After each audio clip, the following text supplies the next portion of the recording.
to episode 6 of Something Wrong with the Podcast. It's your boy Julian. Before I go anywhere, call in at 877-557-SWWP to get in contact with me, your intrusive thought therapist. I'm really excited because I want to just jump in with a space that I took part in. If you're listening to this on Tuesday, I took spaces Saturday night. Manny, a gentleman that I have spoken to once, and if you know, last we spoke was a huge argument. I didn't argue. He was arguing with me because I was in a space talking to Joe, a whole thing. I talk about it in episode 2. We don't need to get into that. Point being is there was a clip that went out on their regular episode, I believe, from this past Saturday, and they carried the conversation onto their Patreon. And there was this topic was called pod trades, where they put together trades of podcasters to make teams. And they were talking about it in basketball terms. So we're talking, us as like athletes, and we're doing like comparable trades, waiver wires, considering myself would be on the waiver wire because I'm a solo creator. It was fun. It was all good and fun. I joined the space for in the beginning. It was Imani and myself. But before I get into the space, let me propose what led us to getting on that spaces. So the clip, which I'm not going to play just for copyright reasons, the trade proposed was Mel, Flip, Imani, and cash considerations for Prime Rory. Interesting. And then that would leave Joe with Ish, Parks, Ice, Prime Rory, and Mark Lamont. And then that would mean the other team would be Imani, Mel, Flip, Damaris, Maul, and myself. And then Imani asked, would we see you guys in the finals? Joe was alluding to, no, you laughed it off, whatever. I retweeted this, the clip, and said, Imani, with all due respect, I'd stay on the waiver wire before joining that team, which I said that night, and I still believe today. And then we jumped on the spaces, and Manny asked, why did I feel that way? Among talking other trades, all healthy discourse. It was really fun, a lot of laughs. I'm sure the whole 3-hour, 4-hour experience was recorded. Listen to it. It was funny. And point being is, like, I was, in sports terms, I was let go. I was, say, cut from the team. And I don't want to. And then they said, well, there's that one player for the Hornets that got traded and brought back like 3 different times in one night. That's true. But he was traded. I wasn't in a trade. I was cut. Therefore, that means that team that I once contributed to doesn't see value in me there, which means if I'm a free agent in this hypothetical, I'd like to remain a free agent or option to another team before accepting a deal on a team that I used to play with and it didn't work out. So respectfully, I don't want to be on that team. And then from there, we continued. Actually, Joe joined the space. It was really funny. We went through a lot more trade scenarios, did a bit of Q&A, really just talked about, these trades. And then Ian was also there. Ian, shout out Ian Dunlap, was a co-host in the space. And who else joined? Flip joined. My first time ever talking to Flip. Nice guy. I think the conversation was really, really kind and copacetic. Everybody was just having a good time. Honestly, I had plans of meeting friends Saturday night, and I stayed inside. I just hung out on that spaces, and there was, a little over 1,000 or so people in there, and it was just a really fun, good conversation. I extended an invite to Imani, Flip, and Ian to come on my show separately or together. I think logistically it'd probably be easier to make that happen separately. And then obviously at the end of the call, people were asking, well, Julian, did you extend that invite to Joe? And jokingly, we were like, yeah, whatever. Like, he obviously wouldn't come on here if there were to be a thing. There would be, I'm certain, a lot more discourse between that. But to me, this is what, and I wanted to talk about is because this is what I think podcasting should be. I think we can acknowledge our beefs and our differences and our emotional stance about each other. But it doesn't mean necessarily that it has to interfere like with the fun that can be had in these super hypothetical scenarios that'll obviously never happen, that are just in the good spirit of like podcast conversations. And obviously this pod trades, congrats to Joe and his team, has become a huge driver for more Patreon subs, because it seems like this was getting a lot of traction on their regular episode. Smart of them to push it to Patreon, and they grabbed a lot of new subscribers because now people want to finish that conversation and then also tune into the spaces, which Imani hosted. So congrats to him for having that many people on his spaces. But it was just really fun to be a part of. And like, that's what I like about this podcasting community. I quickly this morning glanced at the comments, and and I saw like all these laughing emojis and you're a clown, you're a fool. If you feel that way about me, then so be it. I don't care. I had like a very good time talking to these guys on his spaces. I called out Damaris. She was in the room for a hot second, but then she left. But I wish she would have come up, but I get it. But that, to me, this is what this could be. This is what the culture should be. I'm not friends of any of those guys. I don't hate any of those guys, but when these spaces come up, and this is a topic that we all thought was funny, and Manny was playing the draft night NBA music, that do, like when someone would propose a trade, when they would come up on the stage to join us on the Twitter spaces, that's fun. Like, that stuff to me is what this should be. It's fun. It's light. It's podcasting. Not everything. We don't need to live and die on these hills. It's not a war. It's just talking and having fun. Joe was in a club, or a strip club, I would assume, and he left to carry a conversation and join and joke with everybody. A few people that were in that room were suspending their nights out to carry on the conversation. And that's, if that's what this space can become, I think that spaces, honestly, is a breakthrough for this community. And I think it was birthed because of a conversation that happened on their show. So congrats to them for opening up a safe space. Because I said it before, I'm actively avoiding those spaces and avoiding those things. But after making my tweet and seeing how fast Imani replied in a playful way, I believe he said something about, join, stop fronting, you def take a 10-day contract. That's funny. Like, he's just continuing on the bit. So then when he started the space, and the space had, the name of the space was Pod Trades, I was like, yeah, like, this is fun. Let's just carry on this conversation. Ian and Danny were going at it for a while. They got to figure out their thing. I've never heard Ian raise his voice before. That was, intimidating for the entire room. But I don't think he crossed the line. I think he just had to have, he just hasn't had that moment. I think they'll work. They'll piece it up. They're both very forgiving guys. Regarding the trades themselves, it seems like in almost every scenario, people were trading women for women, meaning if Mel's going to be on this couch, let's bring Damaris over there. I think there was one trade proposed where both Mel and Damaris were on the same show, which is interesting because it seems like in this space, people still just want one woman to represent or limit the woman's voice. I'm not saying that in a negative way. It was just a pattern I was noticing with the trades. And then one thing that was overwhelmingly clear was Prime, when specified as Prime Rory, people wanted Prime Rory and Joe to be together. That seemed to be the most requested pod situation. Whomever else filled out that ensemble, it didn't really matter as long as Prime, Rory, and Joe were together. So that's really interesting that people still yearn. Is that a combination of, I think that's a circumstantial falling in love with a moment and creating, well, it's not a fictional past, it's there, it's recorded, you can listen to those episodes, but people yearning for, what we say is like the 2016 music summer. It's, you want the prime, you want the good days, and it seems like in a lot of people's minds in that sphere, Prime, Rory, and Joe, and they call old Joe because they're saying now that Joe's compromised with sponsorships and he can't say things that he used to say.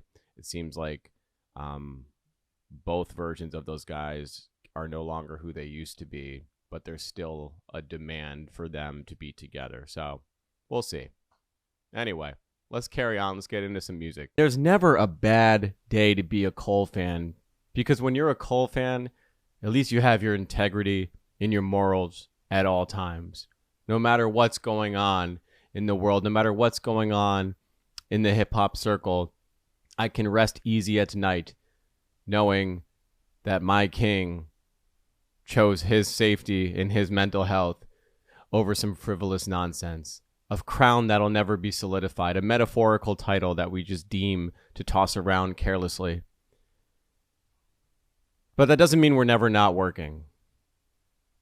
Cole fans, we're always working. In fact, we're working harder.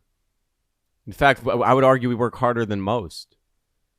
And bear with me. Hang in here for a second. Over the weekend, well, last week, J. Cole released a single called Clouds.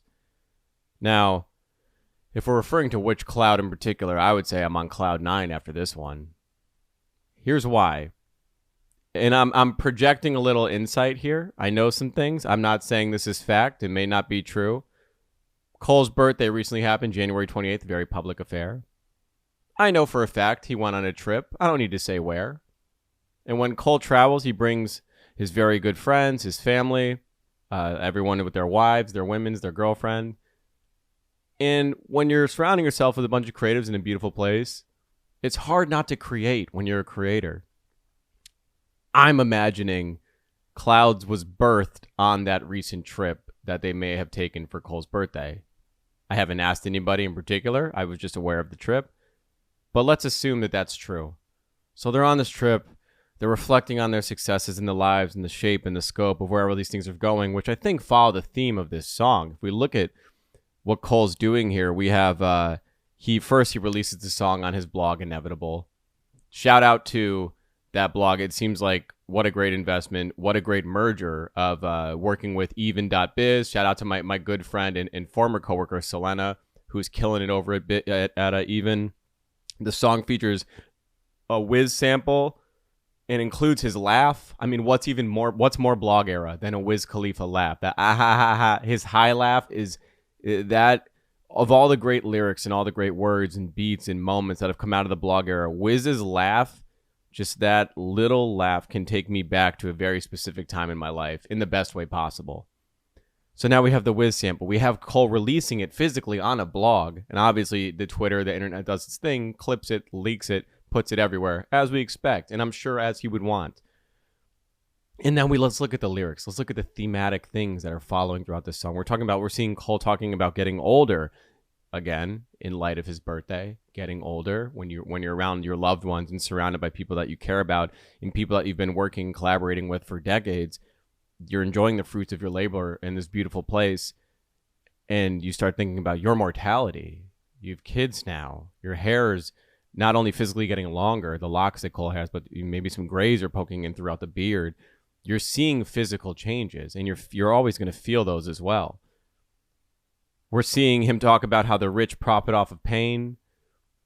That's America to the core. I think that's the world at large. That's unfortunately how the system is built. We don't need to get too much into that stuff. And then also, interestingly enough, he critiques on the state of music, in particular hip hop in the industry. And he talks about how AI is going to become the new regime. Let's listen to these lyrics closely. Your content like rent, you don't own a thing. Before long, all the songs the whole world sings will be generated by the latest AI regimes. As all of our favorite artists erased by Scream from the wayside, hey, whatever happened to human beings? AI is not the way of the future, it's the way of now. And in like most tech conglomerates, there will always be one that supersedes the rest, that rises to the top. Like they say, that the old adage, the cream always rises to the top.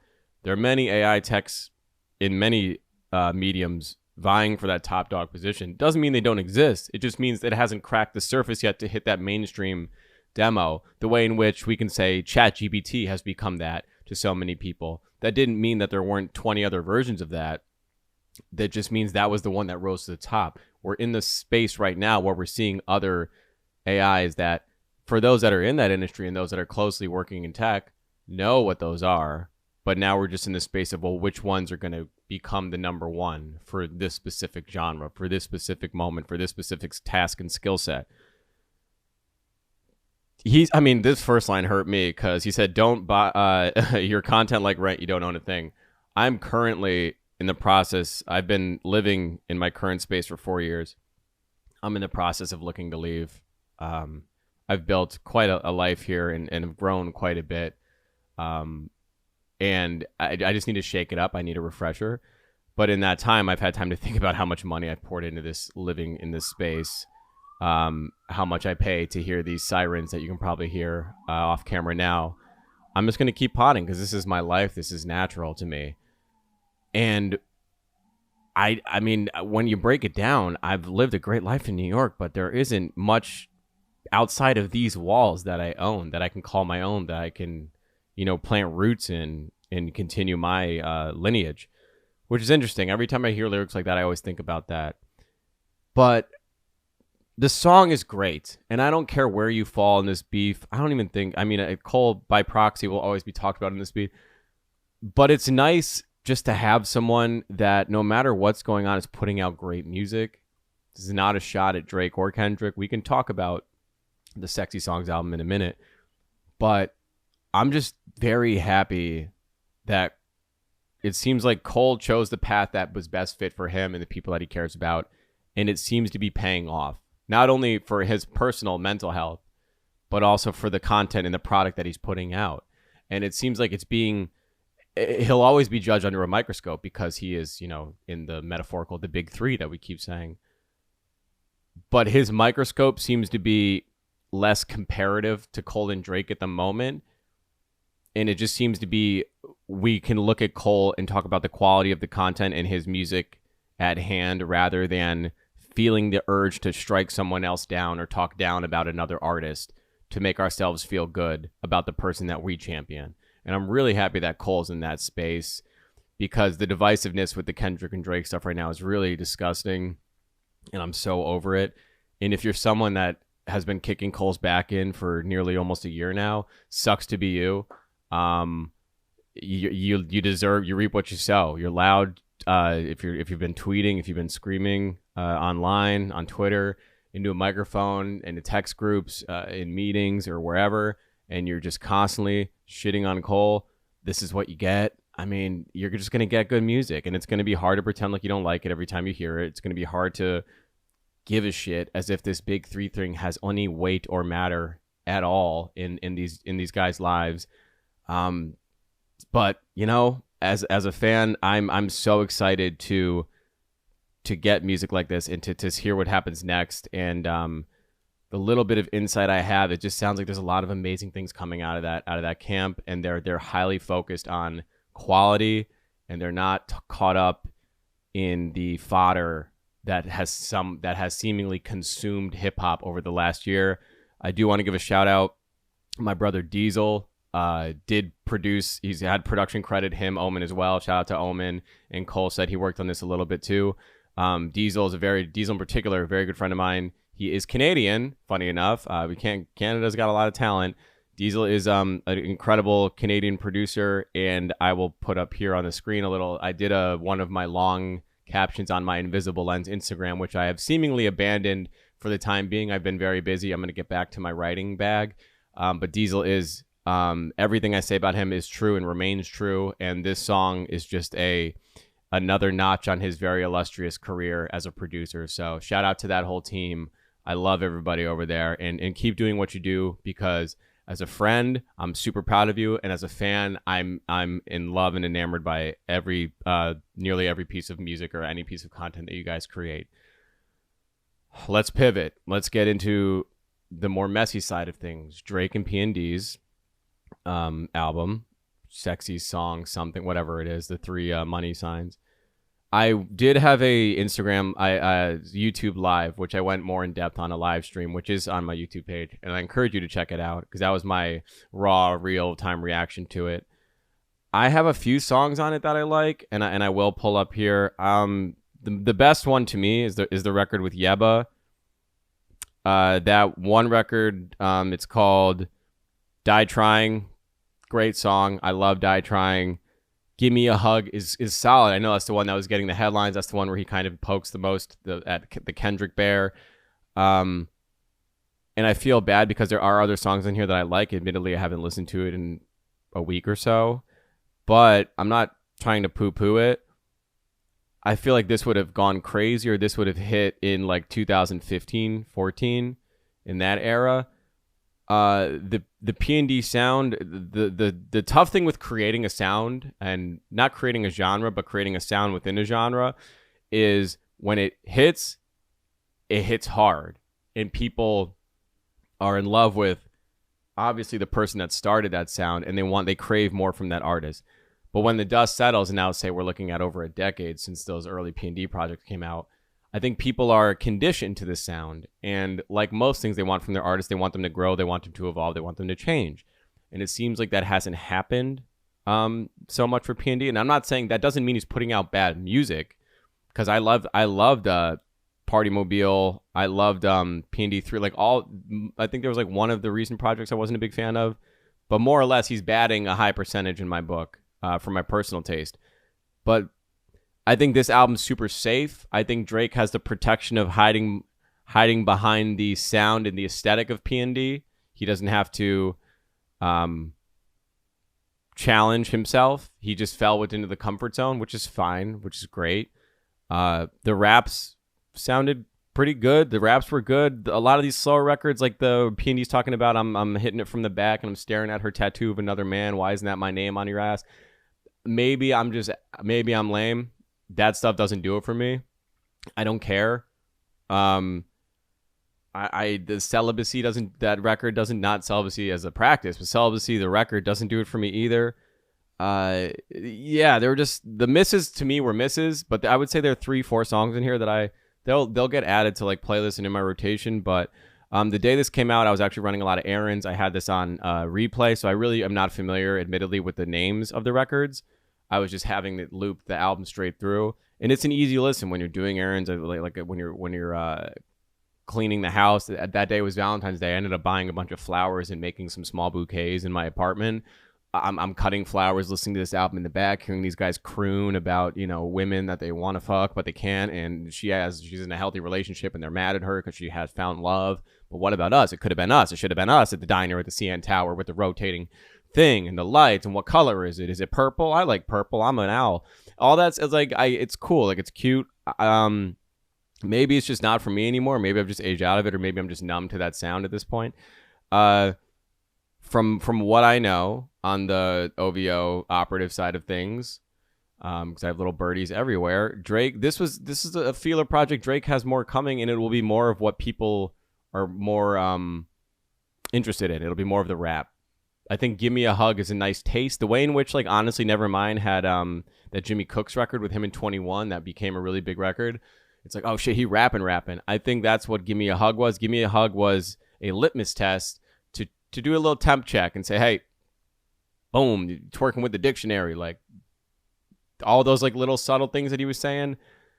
I get the play. I respect the play. The beat switch is still like a Drake classic. I mean, I guess obviously that was the first on the Travis album, but we all know Drake is the one that made Sicko Mode what Sicko Mode was. I think we can be honest at this point.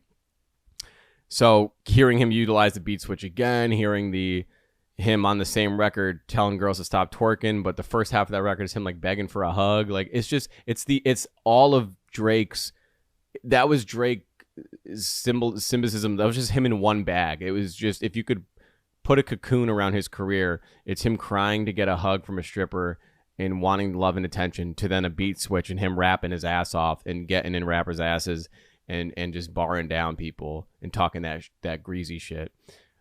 Which is cool. I like that. It's the best of both Drakes in one track.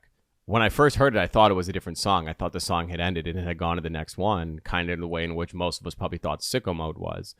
But overall, a solid project. Will it be crazy heavy in my rotation? No. I don't even care to talk about the first week numbers. Who gives a shit? Again, stop weaponizing numbers that don't mean anything. Do you like the album, then save it. If you don't like it, then skip it. That day, I ended up listening to that album probably 3 times in a row. And then I made these bouquets, changed, went to the gym, listened to GNX while I was working out. That's the beauty of music. Guess what? You can like everybody. I listened to Drake for fucking 3 hours. Went to the gym. I was LA all of a sudden, listening to Kendrick and Hit a J3 and all these just listen to what you like. Do not let these correspondents and pundits that don't know shit influence your taste. Just be yourself and enjoy If you like it all, enjoy it all. If you don't like it all, choose who you want and support that person. I promise everything will be fine. They all have more music coming. Judge it however you will. What's next, guys? What else can we talk about? Oh, my man. This is so fun to me. I have NBA All-Star Weekend happen, and I don't want to spend too much time on it because it was awful. The new format sucks. The challenges were awful. Chris Paul obviously got in Wembanyama's ear and told him, look, I can game the system. I'm the smartest guy that's ever touched a ball. And then they did that little cheat thing, which was cute until they got disqualified.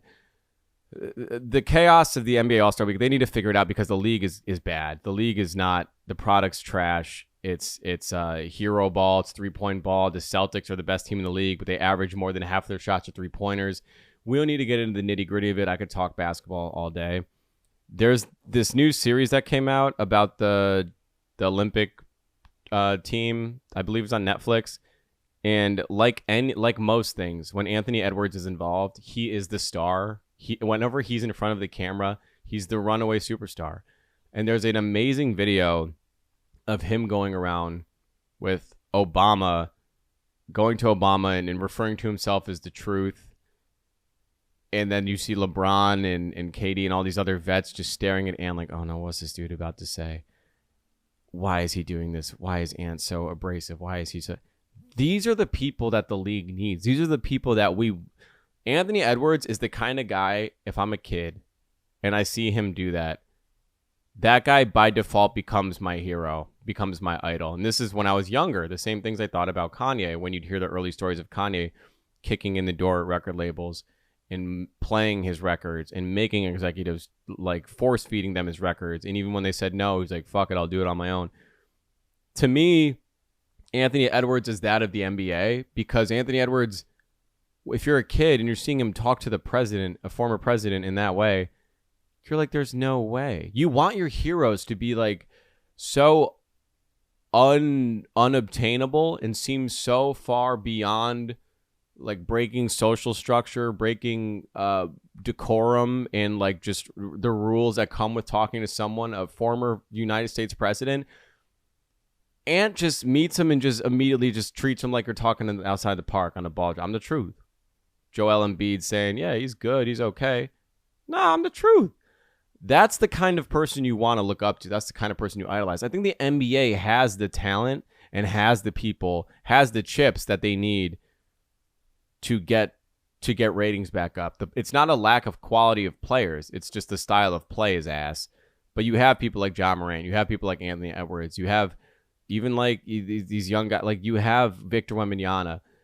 You have guys that are exciting, that are freaks of nature, that have built up bravado. Anthony Edwards talks shit to LeBron. The only person he respects in this league is Kevin Durant. You have the people there. Just the game itself needs to become a better product, and I'm not a person that knows how to do that, but I did want to call out that Anthony Edwards Obama clip is one of the best things that's been circulating online. It's a great laugh. If you don't know who he is, watch that clip. You'll understand who he is in 10 seconds. We're going to pivot to politics really quickly because as someone that I can't stand and I seemingly continue to talk about, isn't that how life works? Elon Musk just released another version of Grok 3, and the latest version of his own software, his own AI, which, if you're not familiar, Grok is a software that can it reads tweets, most importantly, it's utilized for news and political pundits, can scrub say the tweet is about the migrant crisis in New York City, and they say, over 100,000 people, da-da-da-da. What Grok does is it'll read that tweet, scrub the internet, and then provide context of what in the original tweet is real, what is false, what claims are truth. It pretty much gives you the breakdown of, is this a legitimate claim or not? And if not, here's why. We'll provide the context of why this is wrong. That being said, Elon is no stranger to just spewing bullshit and lying all the time. So Grok, which is why tech is amazing, because tech doesn't, and AI doesn't pick favorites. Everyone's equal. So Grok was used basically against him. Here's the headline. Elon Musk AI bot Grok finds over half of his tweets false or misleading. Disses him as a, quote, mogul with a microphone. So Grok even put a little spin on it, talking greasy about its own creator. So basically this went viral after this guy on Twitter, Isaac Saul, tweeted, I asked at Grok to analyze the last 1,000 posts from Elon Musk for truth and veracity. More than half of what Eli posts on X is false or misleading, while most of the, quote, truth posts are simply updates about his company. And then he posted screenshots from the actual Grok messages themselves. The dangers of, well, here we go. Here's a little more information. The specific breakdown was 48% true, 22% false, and 30% misleading or ill-informed. Grok's analysis, especially brutal, noticed the red flag of numbers of false posts of his, quote, habit of firing off hot takes or amplifying unverified stuff, especially on politics, which is where most of the trouble lies, end quote. Musk is, quote, not a primary source you can bank on without cross-checking, Grok added. These are in the words of Grok, the AI itself. Community notes were also able to catch red flags. Before Grok, there were community notes added. Point being is Elon's just spewing bullshit. He's full of shit. He's always been full of shit. But that's the thing.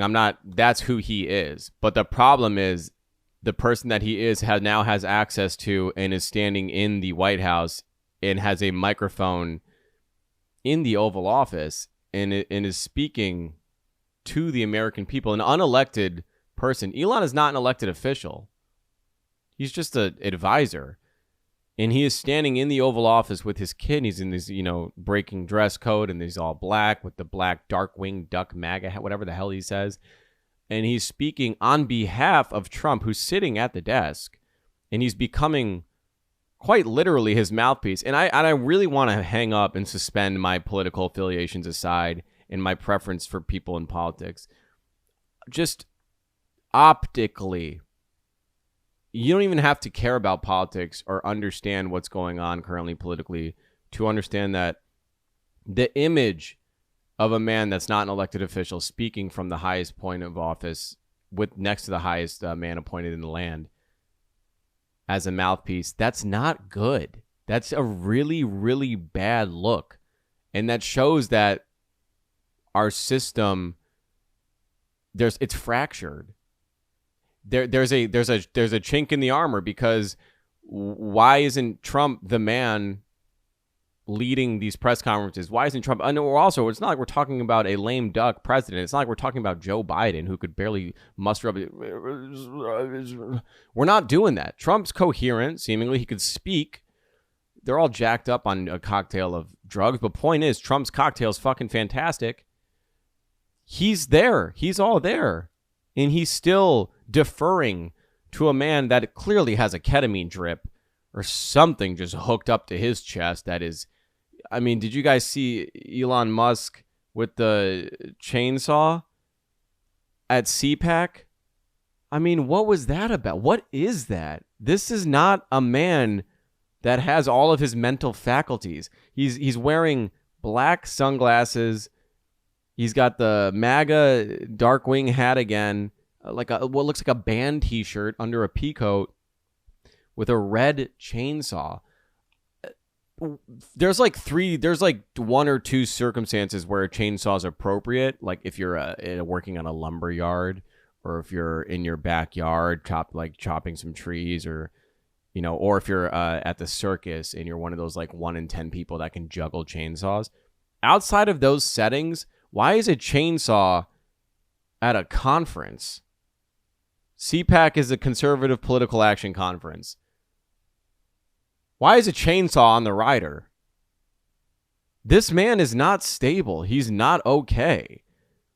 It's really, really difficult to watch this dude just rake in money, billions upon billions of dollars, profiting for himself, which is always going to be his interest. He's a businessman, as is Trump. Their interest is always going to lie within themselves and their own personal equity and wealth rising, which is what's happening. That is literally happening. You can see it.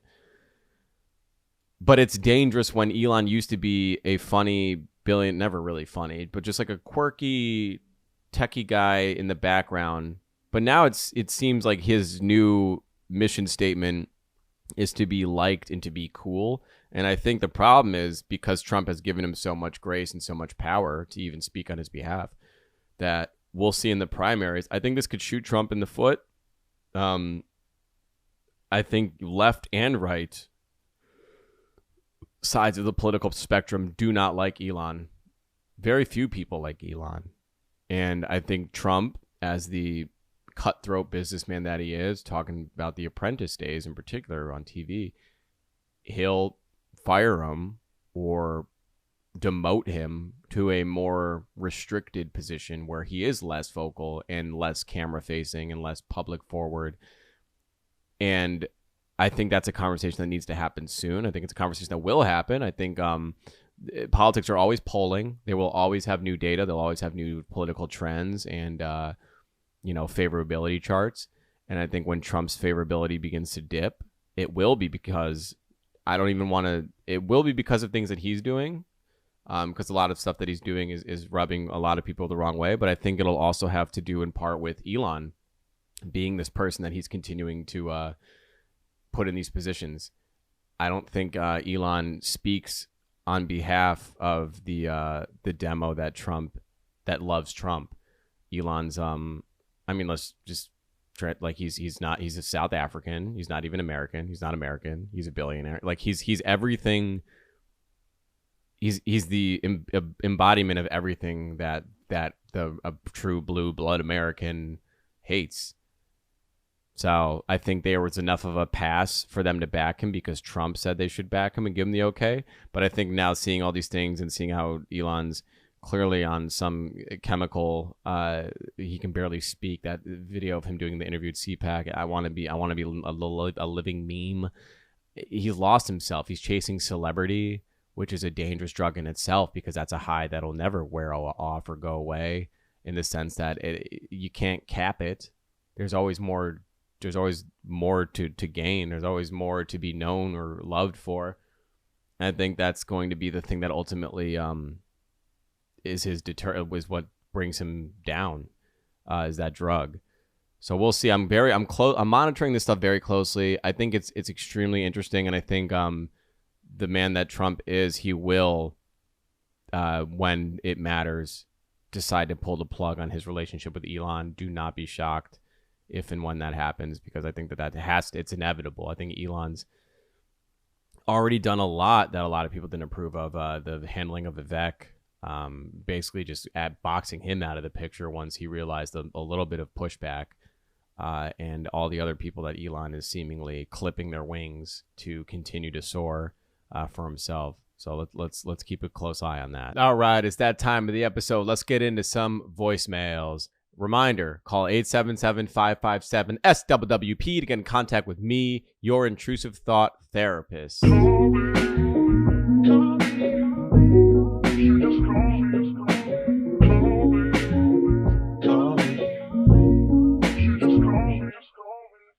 I love that song. All right, here we go. Hey, Julian, man. How's it going? My name's Jason from Charlotte.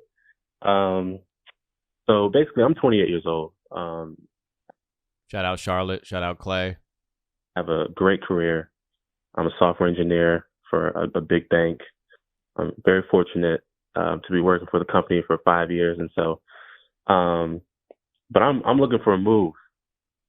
I'm looking for a move to a new city, somewhere exciting.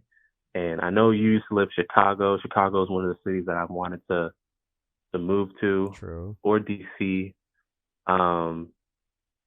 As a black man, there's a lot of factors that, go into moving to a new city, like what's the racism like and all that shit, and job outlook and things like that. But also, what about the women? You know what I'm saying? Like, what would you say is the best city that has the prettiest women? I'm trying to date, trying to find a partner, trying to lock down, 28, I'm getting up there. I'm trying to find, somebody I can, spend forever with. Sure. So what's your opinion on Chicago women or DC women or any women in any city? Like, what do you think is like the top 3 to 5 best cities with the prettiest women, in your opinion? Yeah, let me know. Thanks. Okay, interesting. Chicago's tough because Chicago is like a lot of major cities in this country, incredibly segregated. So you can have very different experiences in Chicago, where on like the west side, it's like a very strong Hispanic population and some black. South side, all black. Like the schools I taught in, the schools my friends used to teach when I lived in Chicago, it was like 99% black. There were two students that shared the same name in my school. For anonymity's sake, let's call them, let's say Sandra. And there was Sandra who had a darker skin and Sandra with lighter skin. And we just called the lighter one light skinned Sandra. Like that's how, if we had two students with the same name, their identifier would just be who of the two is lighter. We would just call them light skin, fill in the name. So I said to say Chicago is diverse and it's not diverse. It's not the city doesn't encourage mixing of cultures and mixing of diversity, although it does exist. Like Chicago, the west side is very Polish. And there's like a lot of Polish food, but you won't find that food, say like in River North or like Old Town. Sounds like the industry that you're in and the money that you have, like say you wanted to live in like the downtown Chicago area, River North, Old Town, like those neighborhoods, those are very white. And it's, Chicago at the end of the day is in the Midwest. It's a lot of, it's pulling from schools like your University of Michigan's, your Indiana universities, Michigan State, Wisconsin. It's just like the girl that grew up on a farm, went to like a high school with 500 kids, then went to like the big uni in the state. And then they all pour into Chicago because it's an hour and a half, 2 hours from home. Nothing's ever too far from home. I need to be close to my parents everywhere I go. That's the demo. And if you're into that, there's nothing wrong with that. I will say, from my experience, like the Chicago women you're like that's your Midwest girl. Like that's the Midwest. I'm comfortable. This is my experiment. The big cities is my experiment. They may have gone to Chicago once or twice when they were kids, but this is their big move away from home moment. And to me, that doesn't do it. Like that crowd doesn't necessarily do it. It sounds like you want a black woman. I would go out less in those areas. Less the further north you go, the whiter it gets. I would stay like South Loop, the west side. If you want to see a diverse crowd, go out on the west side, like a Wicker Park. Comparatively, I know you're from Charlotte, but comparatively here is like a Bushwicky Brooklyn vibe. And there's where you'll see more diversity, more like a hip hop music playing, less like Mr. Brightside and like cover bands, more like Boiler Room aesthetic and DJ sets, which are fun. You try the different neighborhoods. Chicago does a good job of showing you exactly what it is the minute you walk in, and if it's not for you, just switch it up. But you can have very different experiences in Chicago. Women are pretty. It's just a matter of what you want them to, like, what do you expect from them? Do you want worldly women? Probably not Chicago. That brings me to DC. DC, for me personally, I hate DC. In short, I don't like politics, even though I care a lot about politics, and I don't like consulting or like whatever the fuck that. I don't know what that even know that means. Like that's the consulting work and politics is like that's this nature of DC.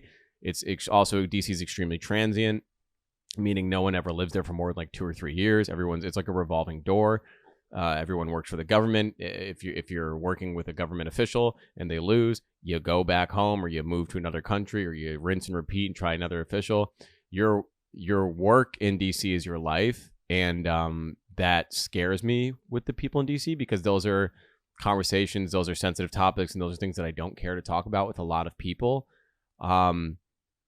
But that being said, DC, because there are diplomatic officials, there are people representing multiple countries all over the world. DC is very diverse. The city itself, known as Chocolate City, beautiful. DC is filled with beautiful black women. The women that are just from the DC area are diverse. And then obviously you're adding in the, mixed bag of the women pulling from all over the world that are coming to DC. if you're into politics, I would say if you're into those conversations and into those people that think that way. I know you seem like you're more in the software engineering world. Opposites attract. I think that could be an interesting mix. You're the engineer. I think that's a pretty common couple, the engineer brain and the political, like, poli-sci brain merging. I have better things to say about the city of Chicago, but the people, I would say, of DC are more diverse and probably more interesting than like your average worker in Chicago. I can talk extensively about how each city bothers me in certain ways, but I think for you, I would maybe lean on DC for now. I think in terms of my top cities for women, like any city, you have to go where the money is. The money's in New York. I think if you want to keep it short, if you want to look, quote, bad women, if you want the hot chick, this city's where there's successful and thriving modeling agencies, where actors and actresses flock. It's LA. We can just shelf LA, leave them out of this. New York is that. New York is, there's a beauty and elegance to New York. Even the wealth here is the way it's carried. It's usually older money, and it's a little classier, a little more dressed up. I don't like young, flashy money. Miami money is gross to me. Gaudy jewelry, tacky shoes with like spikes or exposed belts, shirts that are hugging your tequila beer gut tucked into a belt buckle that you seem to have far too much pride in. That energy is not for me. Gold bottles, clubs. I've done it all. I'm not saying I'm above it. I've done club nights. I've done the 11s in Miami. I've done the gold rushes. I've done all those places, but it's just, I've done it to see it, to be exposed to it. And I've also realized really quickly, like, these aren't my spaces. The women are beautiful because a lot of beautiful women go to those things, but then you're also looking at women that are a little more vapid, a little more, shallow, and you don't want to spend your time with someone that just wants you to just pour money into them. You sound like you said you're doing well. You sound like you have a successful career. You don't want to waste your hard-earned money on just a girl that doesn't care about you as a substantial person and only wants you to cover their shitty bottle of vodka that retails for $50, but in the club costs $1,500. I mean, that's just fiscally irresponsible. It's stupid. You sound like you're smarter than that. Miami women beautiful as a city. No, you don't want to live there. No one goes to Miami to make money. You go there to spend money. New York, I say what you want about New York. The news doesn't do a good job of making New York sound like this amazing place. And New York has its flaws, but the reason why people shut on it so much is because you're not here. Come to New York. It's the best option of any of these cities. Where else? I really don't know where else I would recommend. To be honest, I'm not someone that would like to even live here. If it's not New York, I don't know if I'd live in the States at this phase of my life. I would entertain living abroad, which would be, to what you're saying, a more localized version of like picking a style, a type of women that you want if you want to go to the city for that reason. But it sounds like you're in a space of your life. Shake it up, man. It's exciting. Move. Before you move to any of these cities, travel. Visit friends if you have friends. If not, rip a solo trip, man. The good thing about being a man in this country is you can travel alone. You said, what's the best city for a black man in this country? There is no good city for a black person in this country. How about that? America's back. Trump did it. He made it everywhere is unsafe for black people. It's always been the case, but now at least they're more open and honest about it. So if you're looking for a safe haven for black people, it's not America. You can try Atlanta, but then you'd have your booty hole. That's not a safe haven for your ass. You just give it a shot. There are beautiful women in Atlanta too. I don't want to shit on Atlanta too much. But congrats, man. Shake it up. Hit the road. Get out there. Let's do one more call. Actually, we're having our first follow-up. This is Brandon. He's calling back to give us an update. Let's see what he's got. Yo, what up, Julian? It's Brandon. I called a couple weeks ago about the whole job and my mom and kind of just being stressed out. Yeah. Remember, guys, Brandon called because his mom got him a job that he did not feel qualified for. And he said, I feel like she's about to get fired. And when she gets fired, I'm probably going to get fired. And he was just kind of stressing about what's next for him. So let's continue. Just calling with a follow-up. I want to say thank you, I think you were right. I very much leaned into just kind of going with the flow and not really worrying, you know. Good. I'm still with the company. My mom did get fired like that a couple days after. It feels weird celebrating, but you're still there. You still have your job. Congrats to you. Damn, sorry, Mom, but let's see how this goes. But it's actually going really well. I think it was a lot more imposter syndrome than it was really me not knowing what the fuck's going on. But no, I really appreciate it. You know, I fuck with the podcast. Keep doing your thing, man. And fucking, I appreciate it. Peace. Brandon, thanks for calling back, man. First follow-up. Dude, I'm happy for you. Your mom, she's a soldier. She'll figure it out, man. But let's focus on you. Let's celebrate you. The imposter syndrome's wearing off. You're digging in. You're getting the work done. I don't know how many weeks it's been since you've had this job, but it's been at least a week since we called last. You're doing it. Each week that goes by, you're going to become better at it, and I'm really happy for you. And like you said, from what I remember, you're making good money. You're making money you weren't making before. And save that money, bro. Keep that bread for a rainy day, because it could always be lingering, but you don't need to stress about it. Just keep doing what you're doing, and it seems like they're recognizing your hard work. Keep it up.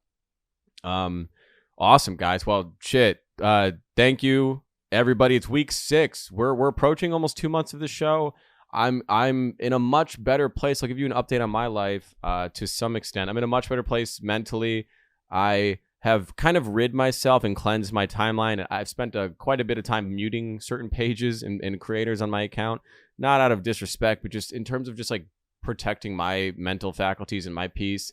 I'm tired of my mom calling me saying so-and-so saying this about you, or I saw your face on this page and they're lying about you and it's concerning. And with that, it's like my poor parents are going to do that. Parents do that stuff.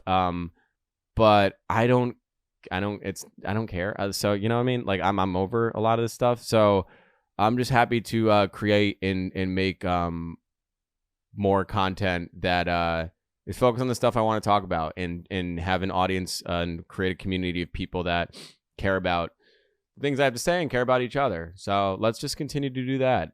Keep calling in. I love the follow-ups too. Thank you, Brandon, for being the first follow-up caller. If you also have something that I've answered and you want to follow up, the Knicks girl and I keep DMing. I know I've given her a shout out on Instagram. Her and I keep DMing. The Knicks just got smacked by the Cavs pretty embarrassingly. But we're still up there. We're still a good team in the league. We still got room to grow. We need to grow quite a bit.